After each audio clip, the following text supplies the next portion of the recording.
Hello and welcome back to Let's Play Alundra. It's time to begin our adventure in the Merg Tree proper, but first we have to fall into this little cave over here. This little sub-dungeon sort of characterizes the Merg Tree as a whole. It's basically just fight after fight after fight with infinite Merg. They are all over the place around here. It's quite a bit different from the imps in this case, in Nerude's lair, even though I sort of drew the comparison in the previous episode, because these guys are an army. I mean, you know they're an army. You've been fighting them the entire game, more or less, or at least the specter of them has been hanging over the village. This dungeon kind of makes it obvious how many of them there are. And I guess at this point, Alundra, in typical RPG hero fashion, is basically a one-man army. So we're more than suited to be a match for these guys. So yeah, one automatic battle with the Merg is followed up immediately by another scripted battle with the Merg. It's quite a bit different from the first couple of scripted fights with the Merg in the mine and right outside Giles' house, where 4 Merg were enough to be considered a boss fight. The game sort of wised up to the fact these guys are, you know, pathetic enough individually to not really be worth fighting, but as a large group they actually make, you know, a worthwhile adversary over the course of the entire dungeon.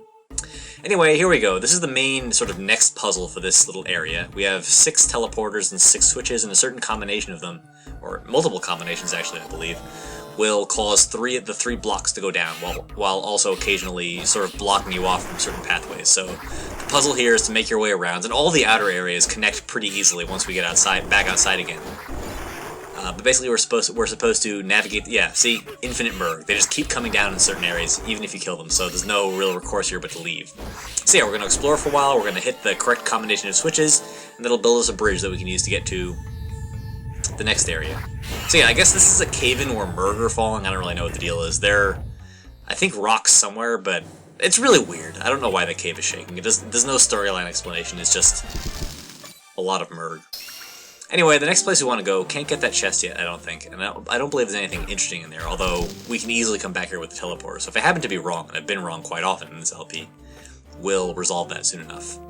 So, next up, we want to burn this little vine here, and that will take us to the Merg's wine cellar, actually. Notice they actually call it monkey wine, as if it was different somehow from human wine. I'm pretty sure monkeys can get drunk off alcohol the same way humans do. Same basic biological structure. Whatever. So yeah, this is about the point that I realized the fire wand was awesome for fighting the Merg. I think I'd actually already fought through this battle before I had the commentary for the previous episode that talked about it. You don't actually get anything for killing all the Merg in this area, but it does help a lot. What we want to do is kill enough of them that we can get at that upper left little pot, and then from there we can jump to the center platform.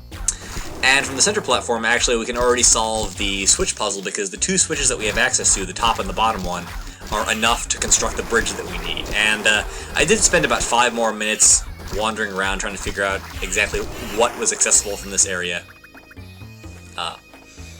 before I hit that last switch. So there is going to be a short edit coming up, just as an advance warning. So yeah, you want to get up on this little pot and onto this platform, and we are back at the bridge puzzle room. So you want to hit the one on the top, and these upper and lower teleporters are not connected. There's just a little edit here as soon as I jump in this upper teleporter.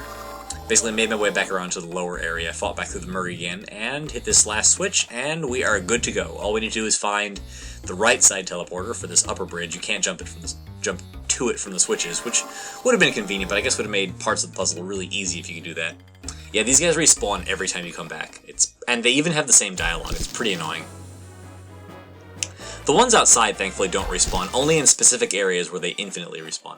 So yeah, you can see, as we sort of wander around, once you get the hang of which little passages are obscured by trees, you can see we can get to pretty much anywhere from, you know, any cave that we've been to before from anywhere in this little area itself. So yeah, we want to get to this little left cave here, and that will eventually take us to the place we want to go. We want to avoid hitting the light mushrooms here. I think they just release pollen, which is pretty bad for you. Not really something you want to do. We want to kill all the dark ones here, just to get them out of the way. I don't think it's vital. I think the path to the room below us where we're trying to go is already open, but I mean, we're already taking a lot of damage. It's very hard not to take a huge amount of damage without killing these guys first. So let's go ahead and take care of that now. There we go. Nice. And south we go. Yeah, eventually we'll find it. It's kind of blind from here. And into this next teleporter to the next sub-dungeon, so to speak. So yeah, here we go. We can go across this bridge, and that'll take us pretty close to the Merg tree itself, the one we saw in that cutscene after the coal mine. The only thing we have left to do is one more big scripted battle against the Merg. We've sort of finally caught up with the boomerang guy, and now he's gonna take us down head to head. He's, of course, got the usual bravado, which makes sense because he's a stupid monkey. He shouldn't be particularly genre-savvy. So yeah, 10 Merg, just like the 10 Lizardmen battle, I think it's time to bust out some magic. I don't think I've shown off the upgraded ice magic yet, and we did take a bunch of damage in the last battle, so let's go ahead and do that now to refill our health. It's basically the same as the first level magic, except you get 6 ice shields instead of 3. So you can take out twice as many enemies, and goes a pretty long way in terms of knocking down the number of enemies we have to fight without really expending any effort. I don't know where the nearest health restoration pad is, but there are plenty of healing items, so that we have many opportunities to refill that third magic seed again. So yeah, over here we can push this column out of the way and give us access back to the teleporter and the save point, so we don't have... The game is, as usual, pretty good at giving you easy access to the place you were before after you solve the puzzle. Over here we can pick up the 40-second Gilded Falcon. There's a lot of items in here, as you can imagine. The dungeon is very, very long, all things considered, and it has a lot of sort of sub-portions, and each one has its own life vessel and Gilded Falcon. So yeah, here we are, the Merg Tree. Of course, they've already captured us. I don't know what they did to us to knock us out, and what's stopping us from killing them now, because in standard, again, RPG fashion, they've left us with all of our items in inventory. But I guess whatever they did, it was enough to get us to get us into this little jail cell. I'm surprised they didn't call them damned dirty apes and just damned apes. That seems like the kind of pop culture reference that would be right in line with the Working Designs translation. Anyway, as you can imagine, we can't actually bomb through the front door. We have to go through the back here. There's no real clue that there's a hole in the wall. You just sort of have to assume that it's the case. Maybe the keysmith over there on the left side gives you a hint after a while. He looks a lot like Yuri from the shop, but he's not. It just happens to be... They just happen to run out of pallets. Anyway, here we are, the maze. This place is awesome, and by that I mean it sucks. It's a lot like the maze in the ancient temple. There's no point to it being here whatsoever. There's no real maze to it. It's just a long, time-wasting path. I mean, you have very few decision trees in here, and there's just a lot of Merg. It's almost like an endurance contest to just see if you get angry having to fight all these Merg before you get to the end of it and begin the tree dungeon proper. The chests don't contain anything vital, so you won't miss anything if you miss one of them. They just contain healing items, and that one contained, obviously, a gold bar, which is the only thing we'll actually be taking with us. Again, I'm gonna hold to my usual convention of not really bothering to open up chests containing redundant healing items if we don't immediately need them, unless I open them by accident or something. So I'll be sure to mention, since there are a good number of chests in this area, what they contain if I don't open them, in case you happen to be playing through the game yourself and need it for some reason.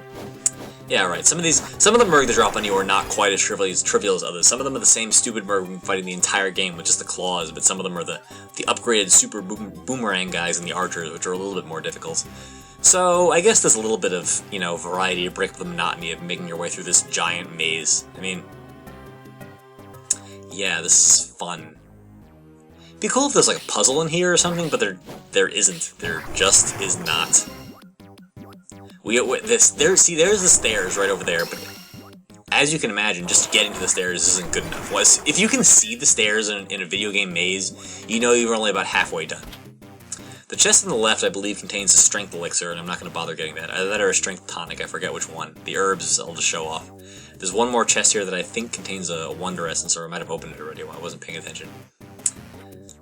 I mean, this is not very interesting even for me, but Movie Maker doesn't want to let me speed this up, so I guess we'll just have to deal with it.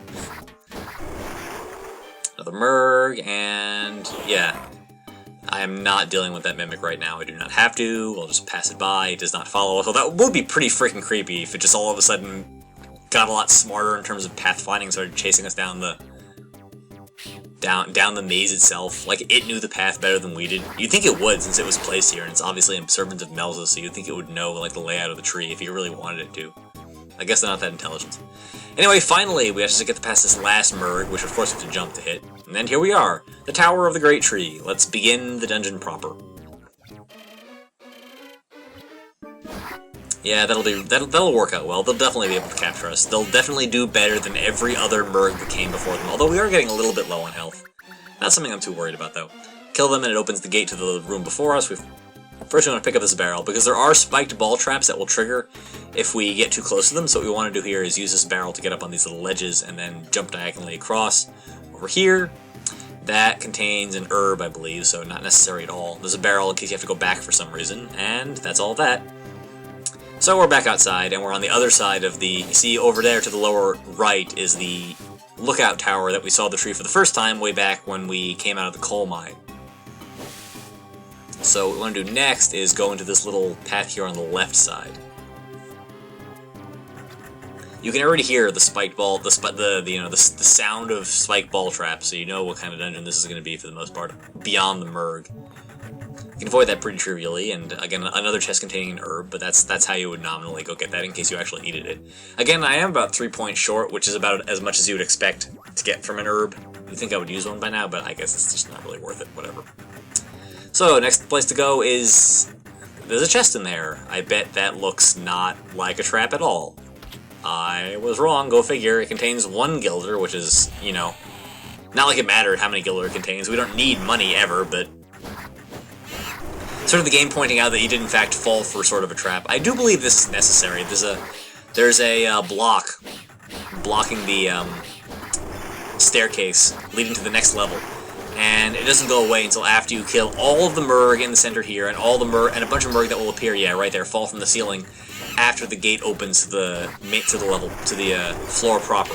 So after we kill these guys and track them all down, then that block over there on the upper left stairs will finally go away, and we can proceed to the next floor. Again, like I said, pretty much every puzzle in this dungeon, or, you know, as much as it can be called a puzzle, revolves around either killing or avoiding the Merg, so get used to it. We've got a lot more to go. You can barely see two of the Merg, they're archers, hiding down there in the bottom. The easiest way to take them out is to use the pots on the upper left. That way you don't have to sort of walk up to them face to face, and you can dodge their homing arrows. And now we've got some moving platforms. I'm actually kind of grateful to see, you know, familiar moving platforms as opposed to more Merg. Hit the switch to open these gates. These Merg will continually respawn, so there's no point in really trying all that hard to fight them. What we want to do is go to the north, and there's going to be a switch that will activate the floating platforms that we've seen previously. That chest, there's a chest to the north that contains a Wonder Essence, which is pretty awesome. I mean, it's the game's best healing item. I'll show off how to get it exactly, although I won't pick it up in this particular playthrough. I'll just point out how to pick it up when that becomes relevant. So yeah, what we want to do, that is not what we want to do, that is not the right answer. We want to go here, up and to the left, back around, to get to this first floating platform. You can shove it out of the way. It is at Alundra's eye level, which does mean that you can put it out of sync with the other platform. But there is a platform in the middle, a stationary sort of ledge you can jump to, such that this isn't really a concern. There we go. So, move over here, and it should come back any second now. You can see there's Merg to the right. More Merg, more than the ones that we've already fought on this floor, so that's just wonderful. So yeah, now we have access to this switch over here. Pretty easy to find. You can jump to that center platform that we saw before. You have a split second to do it, but really more than enough time. You can go to the south, but there's nothing out there. There's an external maze to this tree. We'll see a little bit more as we get a little bit further in this dungeon. 3 archers. They can't really do anything to you. The archers won't chase you at all. The easiest way to kill them is just to dump some mining bombs, obviously, up on top of that platform. And take care of this one clawed guy, you know, however you like. You know, the old-fashioned way, with a sword to the face. To the north, and there are actually no Merg in this room, amazingly, but there is a mimic, and if you kill him, you will, a real chest will drop down. They both contain healing items, I think, so I will use this strength tonic now. The other one, I think, is just an herb. So, I mean, I'm low enough that I feel like I need the extra 10 or whatever health points. 20 health points, sorry. Yeah, another herb, not necessary at all. We're actually at full now. So that barrel over there is what you would bring back over to the Wonder Essence. You would basically drop it and use it as a stepping stone to get to the actual chest itself, but I just don't need one. I'm at full health. I think that occurred to me as I was about halfway there. So there's no point in doing that now. I don't even want the magic point back. It's no big deal. To the north, yet another room, hooray! We can just ignore these Merg. I am seriously sick of fighting them by now already. Can't get up there to the north yet, but there is a trap here and 5 more Merg. I'm out of things to say about these guys. Like, they aren't even really interesting to fight anymore. I mean, we fought so many of them in the first dungeon alone back in Tarn's Manor. They aren't even interesting. The strategy isn't exciting. There are 3 chests here. Only one of them contains an important item. I will be showing that during the next episode. We cannot get them now. So yeah, here's the external maze, and it's one of those, you know, kind of like the outside of, like, Death Mountain in your Zelda game, where you have to know which, you have to experiment in terms of which platforms you want to jump down and where they allow you to get to. Jumping down this chimney will get you to, I mean, remember the keysmith back in the jail told us that the Merg locked up his tools, and, you know, they've also locked the chest containing the tools, which means we have, of course, accomplished an important objective in terms of finding the tools. We are now on the outside of the jail. Yep. He's too stupid to make an escape. Instead, he's returned to kill all of you stupid freaking monkeys. Fire time. This is very gratifying to me. I swear. I probably should have been using the fire wand the entire dungeon. It would have made this whole scenario so much more gratifying. Yes, thank you.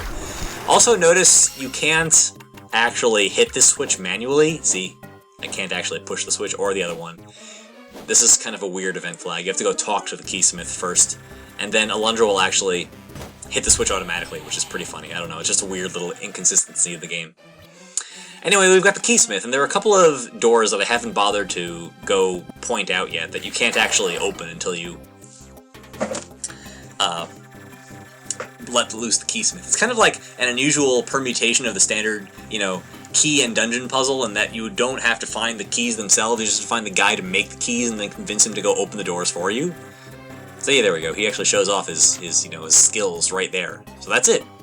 So now that we've done that, we can begin the tree itself, and we will do that next episode of Let's Play Alundra. I will see you then.